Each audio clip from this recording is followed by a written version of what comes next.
السلام علیکم ناظرین، آج میں آپ لوگوں کو سکھانے والی ہوں الف بے۔ الف سے اللہ کو پہچان، با سے بڑوں کا کہنا مان، تا سے توبہ کر انسان، سا سے ثابت رکھ ایمان، جیم سے جنت خاص خیرات، ہا سے ہجرت پر صلات، دال سے دین اسلام کی بات، زال سے جان خدا کی ذات، را سے روزہ، زا سے زکوٰۃ، فرض ہے دونوں سن لے بات،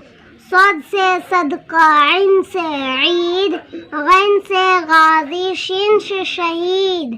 سین سے سجدہ، ضاد سے ضرور، ضاد سے ظفر ہے، طا سے طور، فا سے فرشتہ، کاف سے قرآن، کاف سے کلمہ، دل سے مان، لام سے لازم، لا الہ، حمزہ سے ہے الا اللہ، میم سے مسجد، نون سے نماز، واو سے وحدت کی آواز، ہا سے ہجرت کا ہے سفر، یا سے یاد خدا کی کر۔